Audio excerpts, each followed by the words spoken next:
नमस्कार, आप सभी का बहुत बहुत स्वागत है। लेक्चर 4 चैप्टर 1 विद्युत आवेश और क्षेत्र। हम आवेश के बारे में काफ़ी कुछ पढ़ चुके हैं। अब हम विद्युत आवेश को एक राशि के रूप में भी देख लेते हैं। आप सभी को याद होगा फिजिक्स में, भौतिकी में हम उन राशियों को जिन्हें मापा जा सकता है भौतिक राशि कहते हैं। विद्युत आवेश एक अदिश राशि है। अदिश यानी कि इसे आप जब जोड़ेंगे या जब घटाएंगे तो बीजगणितीय नियमों का उपयोग कर सकते हैं। अर्थात इस जगह पर 2 + 2 4 ही होता है, 5 नहीं होता है। 2 + 2 3 नहीं हो सकता जैसे सदिश योग में होता था। ये सिंपल बीजगणितीय योगों से जोड़े जा सकते हैं, तो ये एक अदिश राशि है। दूसरा चीज़, यहाँ आप इसके प्रतीक चिन्ह के लिए अंग्रेजी के अक्षर Q का इस्तेमाल करते हैं। कैपिटल Q या स्मॉल q दोनों ही इसके प्रतीक के रूप में यूज़ किए जाते हैं।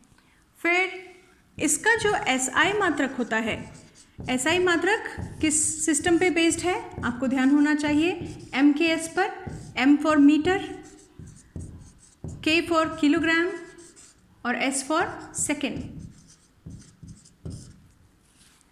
MKS पद्धति पर आधारित हमारा जो SI है सिस्टम, इसमें इसका इकाई एक कूलाम है। कूलाम इकाई है। ये महान वैज्ञानिक कूलाम के नाम पर हमने सम्मान में उनके आवेश का मात्रक कूलाम रखा है। अगर आप इसका संबंध देखें विद्युत धारा से, तो आपने 10th क्लास में एक रिलेशन पढ़ा था जो हम आगे जाके धारा विद्युतिकी में पढ़ेंगे। I = Q/T, जहाँ पर I था धारा, विद्युत धारा, Q था विद्युत आवेश और T था समय। जी हाँ, विद्युत धारा को जब परिभाषित किया जाता है तो कहा जाता है कि यह आवेश के प्रवाह की दर होती है। इकाई समय में जितना भी आवेश किसी दिए गए धात्विक परिच्छेद से प्रवाहित होता है वह धारा कहलाती है। यहाँ पर अगर हम कहें Q I और T के रूप में कैसे लिखा जाएगा, इस प्रकार से, तो एक कूलाम जो मान होगा वह कितना हो सकता है, 1 एम्पियर गुणा सेकेंड। 1 कूलाम 1 एम्पियर गुणा सेकेंड के बराबर होता है। हमने ऐसा क्यों किया है, क्योंकि 11th क्लास में हमने पढ़ा था कि विद्युत धारा मूल राशि होती है और इसका जो एम्पियर मात्रक है वह मूल मात्रक होता है। इसीलिए हम कूलाम को मूल मात्रकों के रूप में लिख रहे हैं। आप सभी को अगर हमें विमा लिखनी हो आवेश की, तो हम क्या करते हैं, हम बोलते हैं कि भाई सूत्र पे चले जाए। द्रव्यमान नहीं है, लंबाई पर निर्भरता नहीं है, सिर्फ धारा पर और समय पर। इसीलिए विमीय सूत्र बनता है M0L0AT। अब ज़रा एक चीज़ और देखें कि हम इस मात्रक के अलावा क्या कोई और मात्रक है हमारे पास। तो आप सभी जानते हैं कि फिज़िक्स तो बहुत छोटी वस्तुओं से, इलेक्ट्रॉन, प्रोटॉन, क्वार्क से लेकर के बहुत बड़े बड़े वस्तु जैसे सन, जैसे सोलर सिस्टम, जैसे ब्रह्मांड, इन सभी का अध्ययन करता है। तो हमारे पास आवेश भी, हम इलेक्ट्रॉन से लेकर बड़े बड़े आवेशों का अध्ययन करते हैं। इसीलिए हमारे पास इकाइयाँ भी छोटी छोटी भी हैं, बड़ी इकाइयाँ भी हैं। तो आप सभी को ध्यान होगा, एक कूलाम के लिए हम लिख चुके हैं 1 एम्पियर इंटू सेकेंड। ये है SI मात्रक यानी कि MKS मात्रक। अगर हम CGS मात्रक देखें तो CGS मात्रक में इकाई है स्टेट कूलाम, जिसे हम फ्रैंकलिन भी कहते हैं और इसको हम इलेक्ट्रोस्टैटिक यूनिट भी कहते हैं।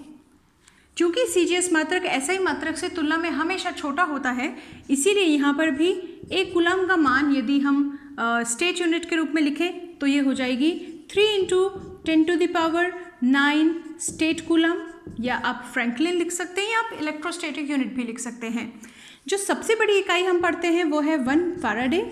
1 फैराडे = 96,500 कूलाम। ये सबसे बड़ी इकाई है आवेश की जो हम इस्तेमाल करते हैं। इसके अलावा आप न्यूमेरिकल प्रीफिक्सेस लगा करके भी इस इकाई को लिख सकते हैं। 1 pico coulomb stands for 10⁻⁻12 coulomb.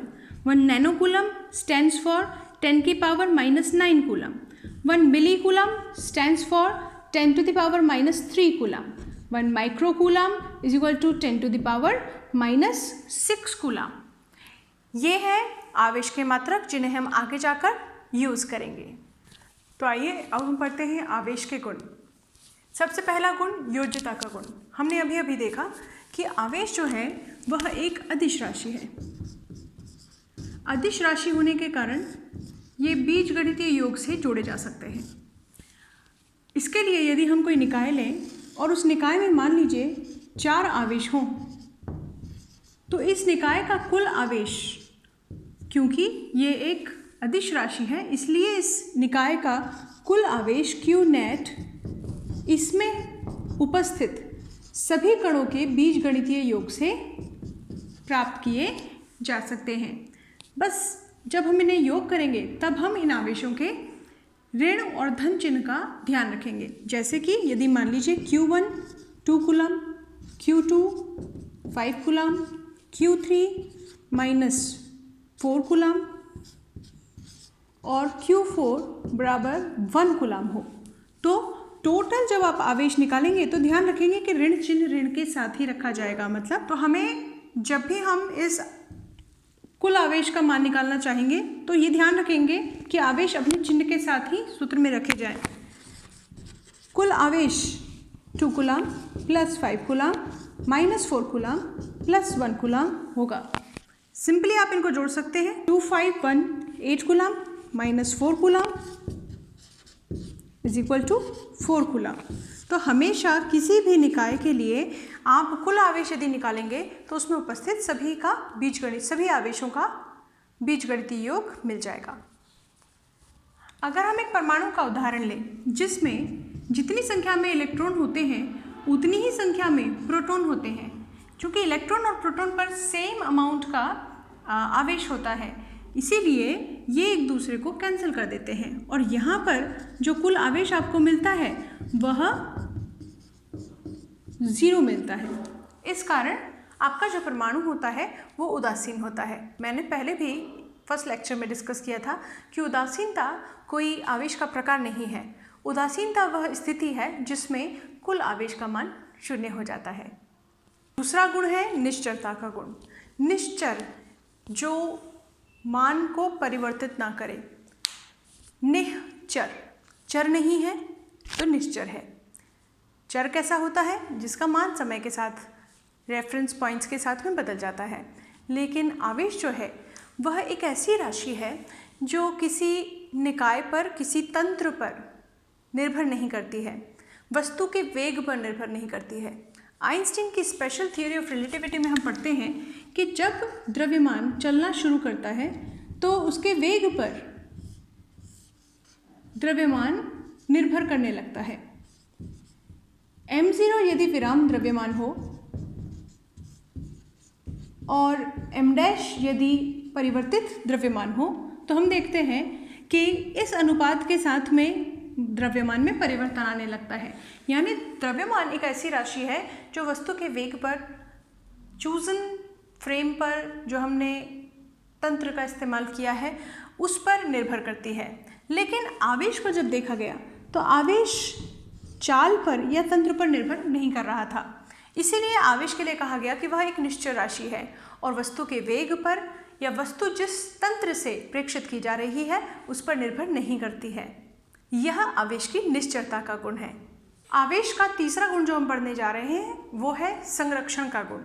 और संरक्षण और निश्चरता, कई बार बच्चे कंफ्यूज होते हैं और कहते हैं कि संरक्षण और निश्चरता आपस में डिफरेंस कैसे है। तो निश्चरता निर्भर कर रही थी तंत्र के चुनाव पर। हम अगर अलग अलग तंत्र लेंगे तो क्या तंत्र के बदलने से वस्तु के आवेश पर कोई चेंज आएगा? लेकिन वहाँ पे हमने देखा कि तंत्र के चुनाव पर आवेश निर्भर नहीं कर रहा था, आवेश स्वतंत्र था। अब हम देख रहे हैं संरक्षण। संरक्षण एक विलगित निकाय के लिए बताया गया है। विलगित निकाय कैसा होता है? आपने क्लास 11th में पढ़ा है कि विलगित निकाय एक ऐसा निकाय होता है जो अपने वातावरण से, निकाय वातावरण से न ऊर्जा का लेन देन कर सकता है न द्रव्यमान का। ऐसा निकाय एक विलगित निकाय होता है। और विलगित निकाय के लिए हम कहते हैं कि आवेश संरक्षित रहेगा, अर्थात आवेश ना उत्पन्न किया जा सकता है ना आवेश को नष्ट किया जा सकता है। इसका एग्जाम्पल देखने के लिए हम घर्षण विद्युत पर चले जाते हैं। हमने देखा था कि जब हम कांच की छड़ को रेशम के कपड़े से रगड़ते थे तो कुछ इलेक्ट्रॉन ट्रांसफर हो जाते थे कांच की छड़ से रेशम के कपड़े पर, जिस कारण कांच की छड़ धनावेशित हो जाती थी और रेशम का जो कपड़ा है वो ऋणावेशित हो जाता था। अगर आप रगड़ने से पूर्व देखें तो कांच की छड़ और रेशम का कपड़ा, चाहे कपड़े की बात करें चाहे कांच की छड़ की बात करें, दोनों ही उदासीन थी। Q1 भी 0 था और Q2 भी 0 था। यदि इन दोनों को एक निकाय मान लिया जाए तो इनका घर्षण से पूर्व जो आवेश था वह 0 था। लेकिन घर्षण के बाद में हम देखते हैं कि यदि कांच के छड़ के ऊपर Q1 आ गया आवेश, धनात्मक आवेश है, तो इसका मान लीजिए Q है, कपड़े पर ऋण आवेश आ गया और ये ऋण आवेश जो है उसका मान Q2 बराबर -Q है। हम जानते हैं कि घर्षण विद्युत में जितना आवेश एक पर धनात्मक आता है उसी मात्रा में आवेश ऋणात्मक दूसरी वस्तु पर आता है। यहाँ पर अगर आप कुल आवेश निकालें तो कितना हो जाएगा?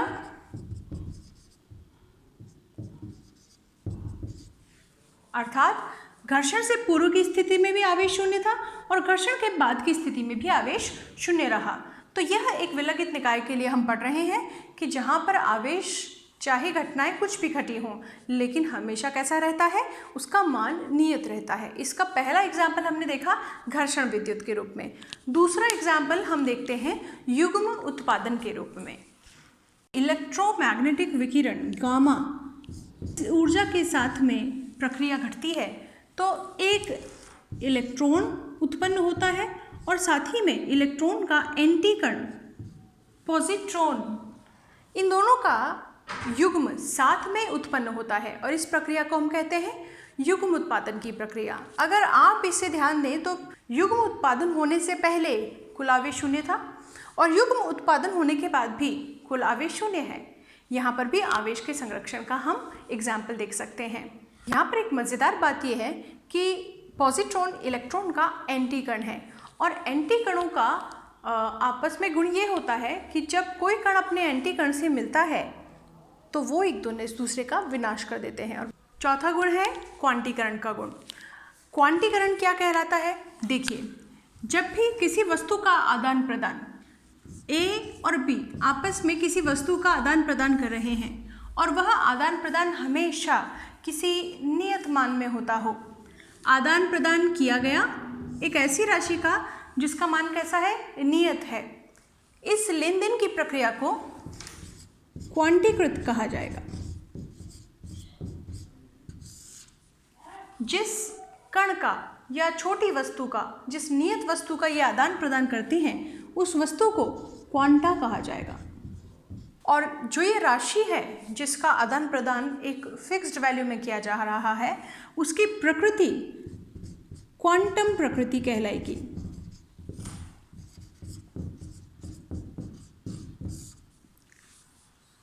ऐसे ही आवेश में देखा गया कि जब आवेश का आदान प्रदान होता है तो वह इलेक्ट्रॉन के पदों में हो सकता है, मतलब इलेक्ट्रॉन निकल के जा सकते हैं और इलेक्ट्रॉन लिए भी जा सकते हैं। लेकिन ये नहीं पाया गया कि इलेक्ट्रॉन सतत रूप से जा सकता है, यानी कि कुछ हिस्से में पहले चला गया, कुछ हिस्से में बाद में चला गया, ऐसा नहीं होता है। इलेक्ट्रॉन संपूर्ण एक एंटिटी के रूप में ही, एक वस्तु के रूप में ही, एक कण के रूप में ही ट्रांसफर होता है। ऐसा नहीं कि पॉइंट 1 यहाँ हो जाए, पॉइंट 9 यहाँ पहुँच जाए, ऐसा नहीं होता है। इसीलिए आवेश का आदान प्रदान भी एक क्वांटीकृत आदान प्रदान की व्यवस्था है। इस प्रक्रिया में जो सबसे छोटी वस्तु का लेन देन होता है वह इलेक्ट्रॉन होती है और इसीलिए इलेक्ट्रॉन को आवेश का क्वांटा कहा जाता है। और आवेश के लिए कहा जाता है कि उसकी प्रकृति कैसी है, क्वांटीकृत प्रकृति है। आवेश के क्वांटीकरण में ये कहा गया कि प्रकृति में जो आवेश का आदान प्रदान होता है वह मूल कण इलेक्ट्रॉन के रूप में होता है। इलेक्ट्रॉन सतत रूप से न जा करके अपने नियत मान में इधर से उधर ट्रांसफ़र होते हैं और इसीलिए आवेश एक छोटी वस्तु के रूप में, एक छोटी नियत मान के रूप में इधर से उधर ट्रांसफ़र होता है और उस छोटी वस्तु को, इलेक्ट्रॉनिक आवेश को हम कहते हैं क्वांटम, आवेश का क्वांटम। आवेश के क्वांटम में आपने कहा कि कोई भी बड़ा आवेश क्योंकि इलेक्ट्रॉनों से मिलकर बना है, इसीलिए इलेक्ट्रॉन जबकि पूर्ण संख्या में ही इधर उधर जाते हैं, इसीलिए इसे अगर हम इसकी पूर्ण संख्या से आवेश को मल्टीप्लाई कर दें तो हमें कुल आवेश पता चल जाएगा। अगर आवेश में इलेक्ट्रॉन दिए जा रहे हैं तो धनावेश और लिए जा रहे हैं तो ऋण आवेश। ये जो सूत्र है आवेश के क्वांटीकरण का सूत्र है। इस पर बेस्ड हम एक क्वेश्चन कर सकते हैं। ये क्वेश्चन हम 10th में, 8th में और 12th में सभी जगह पढ़ते हैं कि एक कूलाम में कितने इलेक्ट्रॉन होते हैं। ये हमारा प्रश्न है, एक कूलाम में कितने इलेक्ट्रॉन होते हैं।